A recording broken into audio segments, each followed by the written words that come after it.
Rising ગુજરાતમાં આપની સાથે હું છું ઝરણા। રાઇઝિંગ ગુજરાત કે જેને આપ જોઈ રહ્યા છો દેશના સૌથી મોટા નેટવર્ક ન્યૂઝ 18 પર।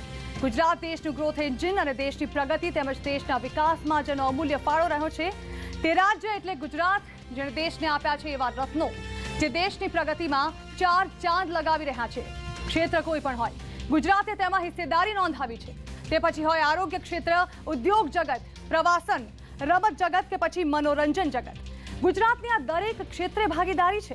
ત્યારે આજે રાઇઝિંગ ગુજરાત કાર્યક્રમ દ્વારા અમે આ ક્ષેત્ર સાથે જોડાયેલા મહાનુભાવો સાથે સંવાદ કરીશું। તેમની સફળતાની અને સંઘર્ષની વાતો આપને ચર્ચાના માધ્યમથી જણાવીશું।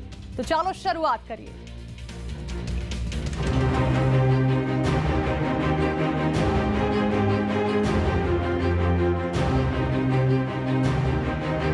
ગુજરાત દેશના વિકાસનું ગ્રોથ એન્જિન, જેની પ્રગતિ તેની સફળતાની સાક્ષી પૂરે છે। અડીખમ મિજાજ ધરાવતા ગુજરાતની વાત નિરાળી છે। વિશ્વ ફલક પર અહિંસાની જ્યોત પ્રજ્વલિત કરનાર ગાંધીજી ગુજરાતની શાન છે, તો કળ અને બળથી કોઈ પણ પરિસ્થિતિને પહોંચી વળાવનાર સરદાર ગુજરાતનું ગુમાન છે। પડકારને અવસરમાં ફેરવી મુશ્કેલીને માત આપે એ ગુજરાતી, વેપારમાં વિશ્વ વિક્રમ સર્જે એ ગુજરાતી, કેન્દ્ર સ્થાને દેશની સત્તાનું સુકાન સંભાળે એ ગુજરાતી, કોરોના કાળમાં જે સમજણથી કામ લે અને જરૂરિયાતમંદોની સેવામાં તત્પર રહે એ ગુજરાતી, તબીબ ક્ષેત્રે વિશ્વ ફલક પર જેમનો ડંકો વાગે છે એ ગુજરાતી, 182 મીટરની અસરદાર ઊંચાઈને આંબે એ ગુજરાતી, વાઇબ્રન્ટ રહીને વિદેશના વ્યાપારને રાજ્યમાં લાવી યુવાનોને રોજગારી આપે એ ગુજરાતી, દેશનો વિકાસ જ્યાં બુલેટ ગતિએ છે ત્યાં ગુજરાત પણ રોજે રોજ નવા કીર્તિમાન સ્થાપિત કરે છે। બદલાતા ગુજરાતની સાથે અનેક પરિવર્તનો આવ્યા, પણ સંસ્કારોના સિંચનની સાથે સમૃદ્ધિમાં પણ ગુજરાત હંમેશા અવ્વલ રહ્યું। હંમેશા દેશને દિશા ચિંધે તે ગુજરાત, એટલે ગુજરાતની રાજકીય અને સામાજિક સ્થિતિનો તાગ મેળવવા યુવાનો, મહિલાઓ, ખેડૂતો અને ઉદ્યોગોને કેન્દ્રમાં રાખી ચર્ચા કરીશું ગુજરાતની પ્રવર્તમાન સ્થિતિની, અને ચર્ચા થકી નક્કી કરીશું ગુજરાતના પ્રગતિની દિશા। એટલે જ રાઇઝિંગ ગુજરાત ઈ કોન્ક્લેવ।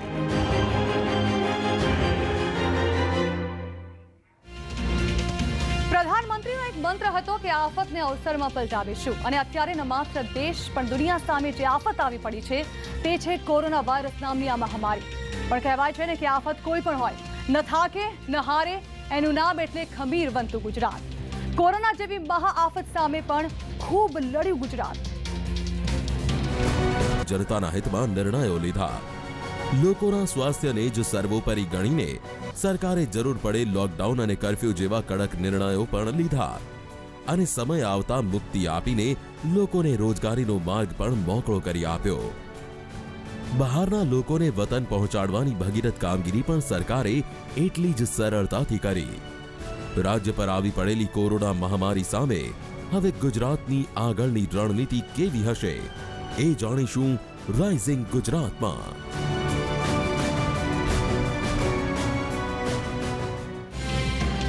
તો કોરોના મહામારી જેની સામે ગુજરાત ખૂબ લડ્યું, અને પછી એવા પરિણામો સામે આવ્યા કે જે રોજના ઉત્તરોત્તર કેસ વધી રહ્યા હતા તેના પર કાબુ મેળવવામાં આવ્યો, અને દેશમાં ગુજરાતની નોંધ લેવાઈ। ત્યારે કેટલો મોટો પડકાર હતો કોરોના વાયરસ ગુજરાત માટે, અને ત્યારે પણ શું પરિસ્થિતિ છે કોરોના વાયરસને લઈને ગુજરાતમાં, તેના વિશે વધુ વાત કરીશું। અને ચર્ચા માટે મારી સાથે કેટલીક હસ્તીઓ જોડાઈ રહી છે। મારી સાથે 3 મહેમાનો જોડાશે, જેમાંથી સૌથી પહેલા વાત કરીએ ડોક્ટર જયંતિ રવિ મારી સાથે છે, આરોગ્ય વિભાગના અગ્ર સચિવ છે। ડોક્ટર તેજસ પટેલ કે જેઓ કાર્ડિયોલોજિસ્ટ છે, હાર્ટ સ્પેશિયાલિસ્ટ છે, અને સાથે છે મારી સાથે વિનોદ રાવ કે જેઓએ કેટલાક એવા આઈએએસ અધિકારીઓ કે જેઓને સ્પેશિયલ ડ્યુટી સોંપવામાં આવી હતી કોરોનાને લઈને, અને તેમાંના જ એક હતા તે વિનોદ રાવ। સૌથી પહેલા ડોક્ટર જયંતિ રવિજી, સૌથી મોટો પડકાર હતો ગુજરાત માટે કોરોના વાયરસ, ન માત્ર દેશ પરંતુ ગુજરાત માટે તો આ પરિસ્થિતિ ખૂબ જ વણસી રહી હતી, અને તેના પર કંટ્રોલ કરવામાં આવ્યો। આ પડકાર કેટલો મોટો હતો ગુજરાત માટે? જે પડકાર હતું ઇટ વોઝ એબ્સોલ્યુટલી એક ખૂબ જ મોટો પડકાર હતો આપણા માટે, અને કારણો અનેક હતા. એક એવી બીમારી હતી, પેન્ડેમિક હતી કે જે વિશ્વભરમાં વ્યાપી હતી. એટલે કોઈ પણ એવો દેશ ત્યારે આપણા ત્યાં પણ આવ્યો જે સો કોલ્ડ જે વિકસિત રાષ્ટ્રો છે, દેશો છે, ત્યાં પણ હતું. ઇટાલી, ફ્રાન્સ, ઇંગ્લેન્ડ, એ બધામાં ઘણું એનું વ્યાપ હતું. અને સાથે સાથે એક એવી બીમારી હતી કે જેના બારામાં ઘણી બધી આપણને બિલકુલ એક અનસર્ટનિટી હતી, આપણને બધી માહિતી એની પૂરેપૂરી ન હતી. હજી પણ રોજે રોજ કંઈક નવું આપણે શીખી રહ્યા છે એના ટ્રીટમેન્ટ પ્રોટોકોલના બારામાં બધું. એટલે ઇટ વોઝ ન્યૂ, અનનોન અને વિશ્વવ્યાપી હતું. અને એની ઇન્ટેન્સિટી, એની મોર્બિડિટી પણ જે છે સડનલી, જેને આપણે આર નોટ ફેક્ટર કરીએ, ખૂબ જ ચેપી એક ગ્લોબલ પેન્ડેમિકની જેમ એ આપણા ઉપર એક સડનલી આવી પડ્યું આખા વિશ્વમાં. અને એટલે એને પહોંચી વળવું આપણા માટે કઠિન હતું.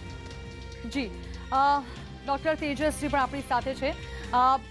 તેજસજી, એક આપ સલાહકાર સમિતિમાં પણ રાજ્ય સરકારની રહ્યા છો અને આ મોટો પડકાર વિશ્વ આખો તેનો સામનો કરી રહ્યો છે.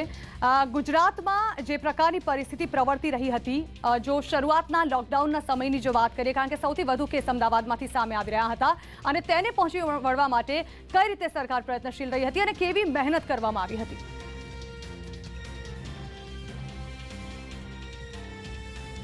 મને લાગે છે કે મહેનતમાં કોઈ જગ્યાએ ક્યાંય કચાશ કોઈ બી લેવલે નથી રહી. સરકાર લેવલે પોલિટિકલ વિલ બી પૂરેપૂરી હતી, એડમિનિસ્ટ્રેશન બી એકદમ ખંતપૂર્વક એડમિનિસ્ટ્રેશને કામ કર્યું છે. મેડમ જયંતિ રવિની સાથે અમે લોકોએ બહુ ક્લોઝલી કામ કર્યું છે, બરાબર છે.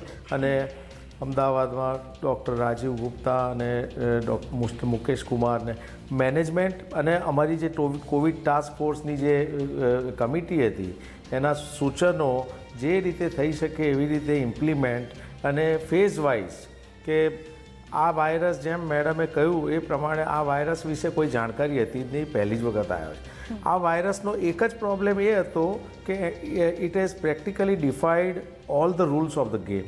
એટલે જે નોર્મલ જે વાયરસનું કોવિડ ગ્રુપના વાયરસનું બિહેવિયર હોય એના કરતાં થોડું જુદું બિહેવિયર હતું. એટલે વારે ઘડીએ એના કેસીસ સપ્રેસ થાય, પાછા ઊભા થાય. એક પરિસ્થિતિ એવી હતી દિવાળી પહેલાં કે જ્યારે ઘણું કંટ્રોલમાં આવી ગયું હતું, હોસ્પિટલ બેડ બી ઘણા બધા ખાલી થઈ ગયા હતા અને લાગતું હતું કે હવે I think we are going towards the end of this pandemic. પણ ઓફકોર્સ 8 મહિનાથી લોકો પ્રેશર કુકરમાં અંદર દબાઈ રહ્યા એવી રીતે સપ્રેસ હતા. અને આટલો મોટો ફેસ્ટિવલ હતો, હિન્દુ ફેસ્ટિવલ દિવાળી, એટલે લોકોએ બી એમનો આનંદ બતાવવા અને ખરીદી કરવા બધા ટોળા થયા. એના કારણે, અને વાયરસ કંઈ નવો વાયરસ તો આવ્યો નથી, આ ચંદ્ર ઉપરથી કે મંગળ ઉપરથી આવેલો વાયરસ નથી, બરાબર છે. જે થોડા ઘણા ઇન્ફેક્ટેડ, હાઈલી ઇન્ફેક્ટેડ લોકો અને જે હતા અને જેમાંથી વધારે ફેલાઈ શક્યો હતો એ લોકોએ ઘણા બધા લોકોમાં ફરી એક વખતે આ વાયરસ ફેલાયો અને એનું સંક્રમણ થયું છે. અને જે રીતના અત્યારે સ્ટેપ લેવાઈ રહ્યા છે એ જોતાં પાછી પરિસ્થિતિ થોડા સમયમાં કંટ્રોલમાં આવશે. પણ એક વસ્તુનું ચોક્કસ ધ્યાન રાખવું પડશે કે ડિસિપ્લિન જે છે અને જે rules of the game, mask etiquette, ડિસ્ટન્સિંગનું એટિકેટ અને ટોળા નહીં કરવાના, આનું આપણે સજ્જડપણે હજુ ઇનડેફિનેટ ટાઈમ સુધી as a new normal protocol આનું પાલન કરવું પડશે જો આપણે આનાથી છુટકારો મેળવવો હોય તો. દવાઓમાં બી ઘણું બધું સ્ટાન્ડર્ડાઇઝેશન થઈ ગયું છે, મોર્ટાલિટી રેટ ઘણો નીચો આવી ગયો છે. હવે કઈ રીતે આ વાયરસને બાજુમાં મૂકી અને નોર્મલ જિંદગી તમામ લોકોની ચાલુ થાય એના માટે દરેક પ્રજાજનોએ આની અંદર સહકાર આપવો પડશે. જી, પ્રજાજનોની પણ જવાબદારી બને છે અને સહકાર આપવો જ પડશે, બાકી નાથવું એટલું જલ્દી શક્ય નહીં બની શકે.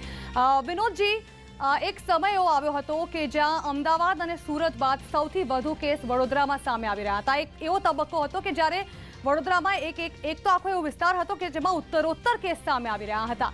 આ પરિસ્થિતિને પહોંચી વળવા માટે શું કર્યું?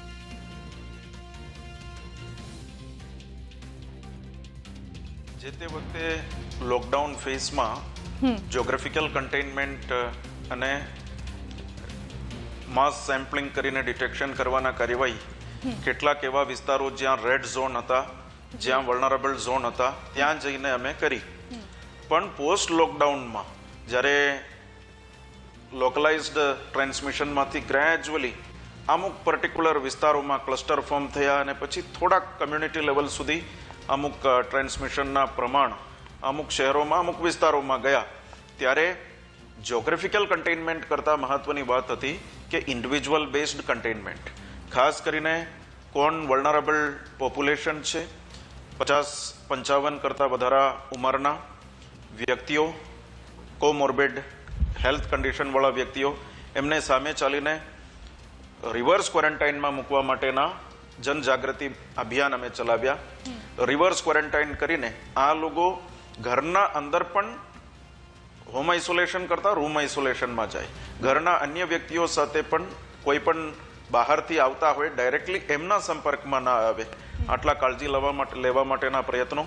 અને જે નોન કોમોર્બિડ પેશન્ટ્સ પર્સન્સ છે, જે સામાન્ય વ્યક્તિઓ, એ પણ સેલ્ફ આઇસોલેશનના બદલે સેલ્ફ ડિસિપ્લિનમાં કોઈ પણ પબ્લિક પ્લેસમાં જાય તો સોશિયલ ડિસ્ટન્સિંગ સુનિશ્ચિત કરે.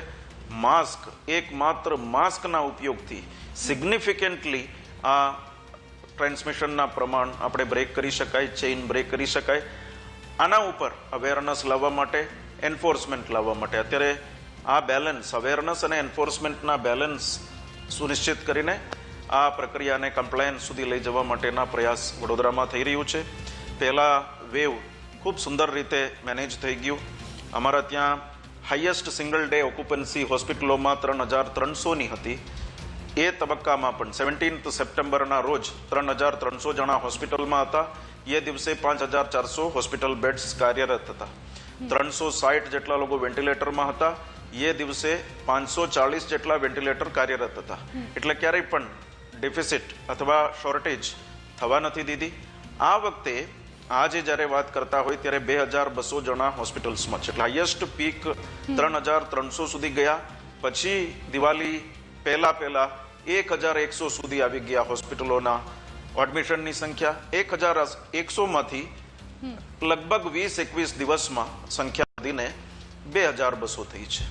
એટલે વધવાના સ્પીડ મેનેજેબલ છે.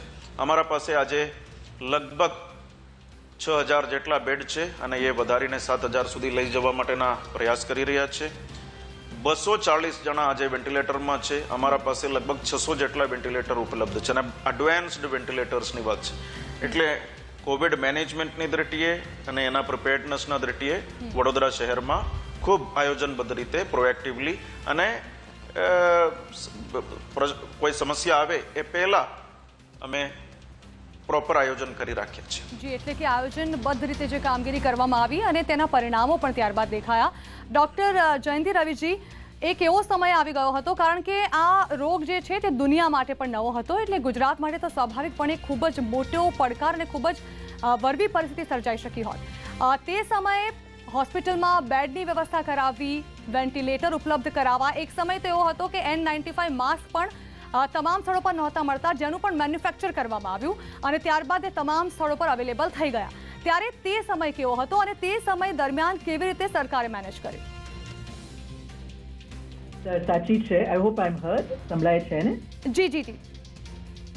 હા, એટલે શરૂઆતમાં એ વાત we said it was a big crisis અને આપણને જે બધા ઇન્ફ્રાસ્ટ્રક્ચરથી માંડીને એટલે બેડ, પછી વેન્ટિલેટર, આઇસોનેઝલ કેન્યુલર્સ, આ બધી જે વસ્તુઓ છે એના ઉપર નેક્સ્ટ જે આવે છે બધી દવાઓ અને એ જ રીતે જે બેસિક પર્સનલ પ્રોટેક્શન ઇક્વિપમેન્ટ વિકસિત દેશોમાં પણ ઘણા દેશોમાં આપણે એવી પરિસ્થિતિ પણ આપણે સાંભળતા હતા, ન્યૂઝમાં પણ આપણે જાણવા મળતું હતું કે PPE કિટ પણ પર્યાપ્ત માત્રામાં નથી. N95 mask, triple layer mask, આ બધી વસ્તુઓ જે જોઈએ દવાઓ, એ બધા માટે શરૂઆતમાં એક પરિસ્થિતિ એવી સર્જાવાની એક શક્યતા અમને દેખાતી હતી અને એના માટે ગુજરાત સરકારે ખાસ આપણા માનનીય મુખ્યમંત્રીશ્રીના નેતૃત્વ હેઠળ એક આખી એક વ્યવસ્થા કરવામાં આવી. એક હાઈ પાવર કમિટી, જેને બધી સત્તાઓ પણ આપવામાં આવી કે જે પણ ડિમાન્ડ અલગ અલગ જગ્યાઓમાં છે એને તરત જ એનું જે રિસ્પોન્સ ટાઈમ ઇમિડિયેટ કરીને આપણે અલગ અલગ પાર્ટીઝને અલબત્ત પ્રોસિજર્સ બધી ફોલો કરીને એમાં ટેન્ડર જેમ જે ગવર્મેન્ટ ઈ માર્કેટ પ્લેસ કહીએ છીએ એનાથી ખરીદીને અને જોઈએ છે કે હવે આ બધી વસ્તુઓ, ઇવન કિટ્સ, જે ટેસ્ટિંગ કિટ્સ હતા એ પણ જે શરૂઆતમાં આપણે એન્ટીજન કિટ્સ વગેરે, એટલે જ્યારે આ એન્ટીજન કિટ્સ આવ્યા એના પ્રાઇસીસમાં પણ, ક્વોલિટીમાં પણ, અવેલેબિલિટીમાં, આ બધામાં ઘણો ઇમ્પ્રુવમેન્ટ થયો છે અને ઘણી બધી ફાઇનાન્શિયલ સત્તાઓ પણ લોકલ લેવલના જે ઓફિસર્સ આપણે અલગ અલગ જે રીતે ડોક્ટર વિનોદ રાવ છે સુરતમાં પણ આપણે એ રીતે સિનિયર ઓફિસર્સને અલગ અલગ વિસ્તારો માટે સરકારે નિયુક્ત કર્યા. એમને પણ ફંક્શનરીઝ આ બધાથી એમને સર્ચ કરવામાં આવ્યા અને આનાથી જે ઇક્વિપમેન્ટ કન્ઝ્યુમેબલ્સ અને ખાસ કરીને નોટ ફોરગેટ કે આવા બધા જે મોટા પ્રમાણના પેન્ડેમિક્સ હોય છે એમાં માત્ર ઈટ રેસથી કપચીનું અસર અને એની આવશ્યકતા તો છે જ, પણ હ્યુમન રિસોર્સિસ માનવ સંસાધન પણ બહુ જરૂરી હોય છે. એટલે આટલા મોટા પ્રમાણમાં ડોક્ટર્સ, નર્સિસ, પછી ઇવન કાઉન્સિલર્સ, પેશન્ટ અટેન્ડન્ટ્સ અને જ્યારે લોકોના મનમાં એક સ્ટિગ્મા હોય, ભય હોય, એ બધાને મોબિલાઇઝ કરવું પણ એક બહુ જ મોટું કાર્ય રહ્યું છે. અને એમાં પણ ગુજરાતે બધાને ઘણા બધા આપણે ઇનોવેટિવ, જેમ કે જે બોન્ડેડ કેન્ડિડેટ્સ હતા આપણા, એ 1 મહિના માટે કામ કરે તો એને 2 મહિનાનું એનું એક એફેક્ટ આપવામાં આવતું હતું કોવિડનું કામ કરે તો.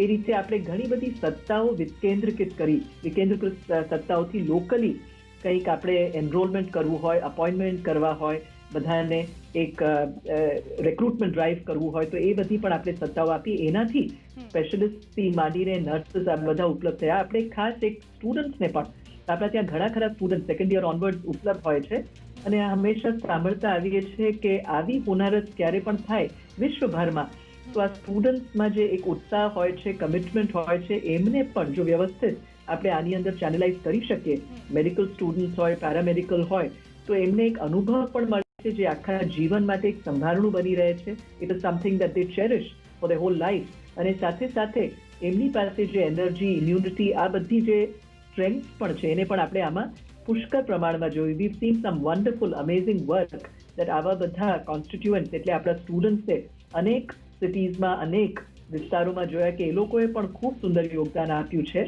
અને એટલે આ બધી ઇક્વિપમેન્ટથી માંડીને ઇન્ફ્રાસ્ટ્રક્ચર, રિસોર્સિસ અને હ્યુમન, પછી સ્કિલિંગ, ટ્રેનિંગ, એટલે આઈ ગોટ નામની ભારત સરકારની આપણા માનનીય વડાપ્રધાન શ્રીના એક વિઝન દ્વારા એમના એક આખી એક આઈ ગોટ નામનું પ્લેટફોર્મ છે જેમાં ટ્રેનિંગ આપવાનું હતું. ગુજરાતની અંદર લગભગ 9 લાખ લોકોએ રજીસ્ટર પણ કર્યા અને પૈકી 6 લાખ લોકો એટલે આપણા જ મેઇનલી હેલ્થના ફંક્શનરીઝે ટ્રેનિંગ પણ લીધી, સર્ટિફિકેશન પણ સફળતાપૂર્વક ઉત્તીર્ણ કર્યા. એટલે આ બધું આમાં ઘણા બધા એલિમેન્ટ પેરેલલી, એવું નહીં કે એક કામ કરવા માટે બીજા બધામાં પૂર્ણ વિરામ મૂકવું પડે. એટલે અનેક ડાયમેન્શન્સ પર, અનેક બહુઆયામી આ એક વસ્તુ હતું અને અત્યારે પણ છે. એટલે અલગ અલગ દિશાઓમાં કામ પેરેલલી આખી ટીમે, એમાં ઘણા બધા લોકોનું યોગદાન રહ્યું છે. It has been going on. જી બિલકુલ. એટલે એક એવો સમય હતો કે જ્યારે તમામ જે સરકારી અધિકારીઓ હતા તેઓએ પોતાની રજાઓ કેન્સલ કરાવી હતી અને એવો સમય કે જ્યારે લોકો ઘરની બહાર નીકળવામાં પણ ડરતા હતા. તે સમયે આ તમામ અધિકારીઓએ ખડે પગે લોકોની સેવા કરી છે. પહેલો કેસ સામે આવ્યો હતો અને ત્યારબાદ જે રીતે આ પરિસ્થિતિને કાબૂમાં કરવામાં આવી તે પાછળ અનેક અધિકારીઓનો જે છે તે હાથ રહ્યો છે. તેઓએ પરસેવો પાડીને આ તમામ પરિસ્થિતિ પર કાબૂ મેળવવાનો પૂરતો પ્રયત્ન કર્યો છે. તો આ ત્રણેય મહેમાનો સાથે આ વિશે ચર્ચા જારી રહેશે. તે પહેલા હાલ રોકાઈએ એક નાનકડા બ્રેક માટે.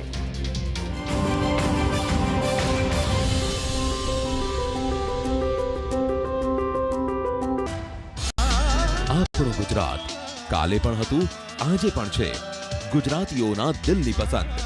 દરરોજ સાંજે 6:56.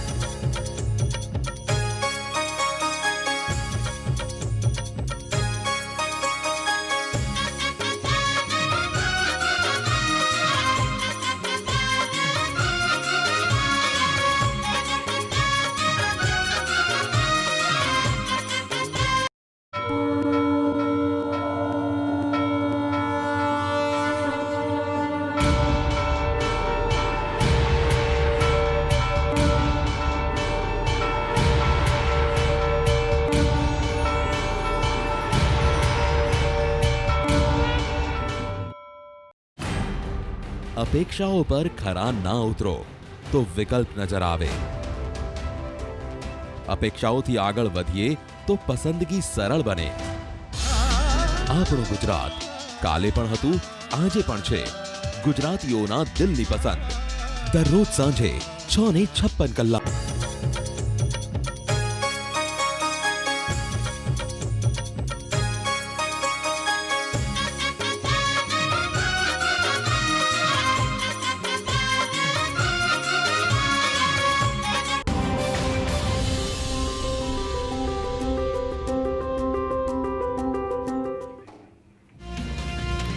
શ્રીગવાદ સ્વાગત છે. આપ જોઈ રહ્યા છો રાઇઝિંગ ગુજરાત અને મારી સાથે મહેમાનો જોડાયેલા છે. તેમની સાથે આજે કોરોનાને લઈને ચર્ચા કરી રહ્યા છે, કારણ કે કોરોનાની આ પરિસ્થિતિ જેનો એક સમય એવો હતો કે જે સમયે કોરોનાના કેસ ઉત્તરોત્તર વધી રહ્યા હતા અને ત્યારબાદ ધીમે ધીમે તેના પર કાબુ મેળવવામાં આવ્યો છે. કે હજુ પણ પરિસ્થિતિ પર કાબુ મેળવવાની જરૂર છે, કારણ કે દિવાળી બાદ જે પ્રકારે કેસ વધી રહ્યા છે તેને જોતા હવે જે પરિસ્થિતિ સર્જાય છે તે ફરી એક વખત એવું ચોક્કસથી કહી શકાય કે પહેલા જેવી પરિસ્થિતિ પેદા થઈ રહી છે. ડૉક્ટર તેજસ, જે રીતે ડૉક્ટર જયંતિ રવિજીએ જણાવ્યું કે જે ટેસ્ટિંગ કિટ હતી તેની પહેલાં જે અવેબિલિટી હતી તેના કરતાં અત્યારે વધી. હવે તો એવી સ્થિતિ છે કે ચાર રસ્તે દરેક 4 રસ્તા પર ટેસ્ટ કરી આપવામાં આવે છે, તે પણ તદ્દન મફત. ત્યારબાદ જો આજની પણ વાત કરીએ તો આજે પ્રધાનમંત્રી જે છે તેમનો આખો દિવસ વેક્સિન જે છે તેનું પરીક્ષણ ચાલી રહ્યું છે તેના નિરીક્ષણમાં નીકળશે.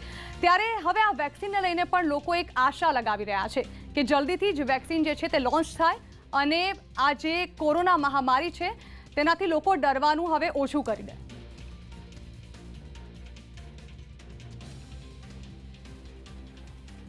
હા, વેક્સિન તો આશીર્વાદ રૂપ જ સાબિત થશે અને ફોર્ચ્યુનેટલી ઇન્ડિયાની પોતાની પ્રોડક્ટ પણ બનશે અને બીજી બહારની પ્રોડક્ટ પણ આવશે. એટલે લગભગ દરેક ભારતીયને વેક્સિન અવેલેબલ મને લાગે છે કે 6-12 મહિનાની અંદર તો થઈ જ ગઈ હશે. પણ એટલે વેક્સિન તો આવે ત્યારે અને જે હવે લગભગ આવશે, પણ એની કરતાં અત્યારે જે ધ્યાન રાખવાની જરૂર છે કે જે સેકન્ડ ટાઈમનું જે સંક્રમણ તો આપણે પોતે ઊભું કરેલું છે લોકોએ, અને એમાં લોકોનો બી હું વાંક એટલે નથી જોતો કે ભાઈ હવે દિવાળીમાં ઉત્સાહ વધારે પડતો થઈ ગયો અને ટોળા કર્યા અને જે બેઝિક એટિક્યુએટ, જે માસ્ક એટિક્યુએટ ને ડિસ્ટન્સિંગનું એટિક્યુએટનું આપણે ધ્યાન ના રાખ્યું. એ વસ્તુ ઉપર ધ્યાન ખૂબ જ કેન્દ્રિત કરે તો બાય ધ ટાઈમ આપણે વેક્સિન આવે ત્યાં સુધીમાં બહુ જ કમ્ફર્ટેબલ લેવલે બધું જીવન, લોકોનું જીવન ધબકતું થઈ ગયું હશે અને બધું નોર્મલ થઈ ગયું હશે.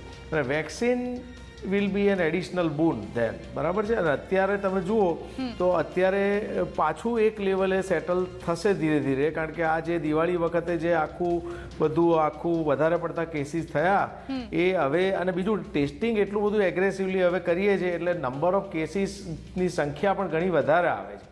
પણ એમાંના ઘણા બધા એસિમ્પ્ટોમેટિક હોય છે. આ વસ્તુ પ્રજાએ સમજવાની જરૂર છે કે ગભરાઈને જીવવાનો કોઈ મતલબ જ નથી. સિચ્યુએશન છે અને ગ્રેસફુલી જ ફેસ કરવી પડે અને એમાંથી ગ્રેસફુલી બહાર આવવું પડે, જેના માટેના તમામ પ્રયત્નો દરેક લેવલે થઈ રહ્યા છે અને નોર્મલ થશે જ. આજ સુધીમાં આવેલી કોઈ હોનારતમાં લગભગ એવું થયું નથી કે નોર્મલ ના થયું હોય. આપણે ગુજરાત રાજ્યમાં ધરતીકંપ પછી લાગતું હતું કે 2 કે 3 વર્ષ થશે, લગભગ 3 કે 4 મહિનામાં બધા ઊભા થઈ ગયા હતા. એવી રીતે આ બી સમય પસાર થઈ જશે ને આપણે 1-1.5 વર્ષ રહીને તો ભૂલી ગયા આવીશું કે આ બધું પતી ગયું છે. એટલે હું એવું માનું છું કે લોકોએ મનથી મજબૂત રહેવાની જરૂર છે અને ધ્યાન રાખવાની જરૂર છે. બરાબર જી, એટલે અત્યારે તો પોતે સ્વેચ્છાએ જે આપણે પોતાની કાળજી રાખીએ તે વધારે મહત્વનું બનશે. વેક્સિનની જ વાત ચાલી રહી છે. વિનોદજી જોડે જવું એ પહેલા ડૉક્ટર જયંતિ રવિજી, આપને આ વેક્સિનનો જ પ્રશ્ન કરવા માંગીશ, કારણ કે આજે જ પ્રધાનમંત્રીની આ મુલાકાત અને વેક્સિનને લઈને ઘણી બધી આશાઓ પણ રખાઈ રહી છે. એવું લાગી રહ્યું છે કે ઝાયકોવ-ડી જે છે લગભગ ફેબ્રુઆરીથી માર્ચ સુધીમાં તે લોન્ચ પણ કરી દેવામાં આવી શકે છે. એટલે લોકોની ઘણી બધી આશાઓ છે. વેક્સિનને લઈને સરકાર શું માને છે? ગયા મંગળવારે માનનીય વડાપ્રધાનશ્રીએ બધા જ રાજ્યોના મુખ્યમંત્રીશ્રીઓ સાથે વીસી પણ કરી હતી અને એના ઉપક્રમે આપણા ત્યાં પણ આપણે 2 પ્રોંગ્સમાં એક્ટિવિટી શરૂ કરી દીધી છે. પહેલી વાત કે ઓલરેડી જેટલા પણ આ બધું એડમિનિસ્ટર કરવા માટે આપણને વેક્સિનેટર્સ જોશે, કેમ કે હજી કઈ વેક્સિન ખરેખર યુઝ કરવામાં આવશે એ બધા નિર્ણયો ભારત સરકાર સાથે અને બધા સાયન્ટિફિક બેસિસ પર એના બધાના રિઝલ્ટ જોઈને એ લોકો આપણને કહેશે. પણ ત્યાર સુધી પૂર્વ તૈયારી રૂપે આ વેક્સિનેશન આપવા માટે, જેને વેક્સિનેટર્સ કહીએ છીએ, એની આખી ફોજ તૈયાર કરીને we have to keep them ready. એમને બધી તાલીમ આપી દેવાની છે. પછી બધી કોલ્ડ ચેનની ઉપલબ્ધતા, એટલે અમે એ બધી તજવીજ શરૂ કરી દીધી છે. આપણી સ્ટેટ લેવલની ટાસ્ક ફોર્સ આની જે રચના એની થઈ છે પણ એની મીટિંગ થઈ ગઈ છે. ડિસ્ટ્રિક્ટ લેવલની પણ ટાસ્ક ફોર્સીસ બધી રેડી છે. આપણે આ રીતે ગુજરાતભરમાં લગભગ 3 લાખ જેટલા વેક્સિનેટર્સનું એન્યુમરેશન, એટલે નામ, એના બધા ડિટેલ્સ, ક્યાં આગળ છે, એમના બધા ડિટેલ્સ લઈને આપણે ઓલરેડી એ બધી ડેટા અપડેટ કરી દીધી છે. સાથે સાથે હવે એક ડિસિઝન એ પણ લેવાયું છે કે જે રીતે આપણે સ્ટેટ લેવલની એક સ્ટિયરિંગ કમિટી હોય છે જે આપણા મુખ્ય સચિવશ્રીના અધ્યક્ષપણા હેઠળ, એમાં પણ આપણે વી હેડ અવર મીટિંગ અને એમાં પણ નક્કી કર્યું છે કે અલગ અલગ જે આપણે કહીએ ટ્રેક્સ જી. પર કામગીરી શરૂ કરવાની અને જી, જી. બ્લોક લેવલ પર પણ તાલુકા લેવલ જી, પર બિલકુલ. પણ ઇલેક્શનની જેમ એક બધા એના જી. બૂથ બનશે, લોકોને એની એક આખી ધીમે app ધીમે ભારત સરકાર ઇમ્પ્લિમેન્ટ બનાવી થશે. રહી જી છે. જી જી ખૂબ ખૂબ આભાર ડોક્ટર જયંતિ રવિજી અમારી સાથે જોડાવા બદલ. ડોક્ટર તેજસ પટેલ આપનો પણ અને વિનોદ રાવજી આપનો પણ ખૂબ ખૂબ આભાર અમારી સાથે આ ચર્ચામાં જોડાયા, કારણ કે આ એક મોટો પડકાર જે છે અને તેને પહોંચી વળવા માટે હાલ સરકાર સજ્જ છે અને લોકોએ પણ તેમાં સહયોગ આપવાની જરૂર છે. વાત જ્યારે ગુજરાતની હોય ત્યારે ઉદ્યોગપતિઓને કઈ રીતે ભૂલી શકાય, કારણ કે આ ઉદ્યોગ જગત છે તે ગુજરાતી અને ગુજરાત દ્વારા જ જાણીતું છે, કારણ કે લગભગ એવું કહી શકાય કે દેશમાં જેટલા પણ ઉદ્યોગપતિઓ છે તે મોટા ભાગના ગુજરાતમાંથી આવે છે, ત્યારે એવું કહેવાય છે. ત્યારે ઉદ્યોગપતિઓ સાથે પણ ચર્ચા કરીશું, જેના માટે અમારા સહયોગી સિદ્ધાર્થ હવે પછીથી આપની સાથે જોડાશે.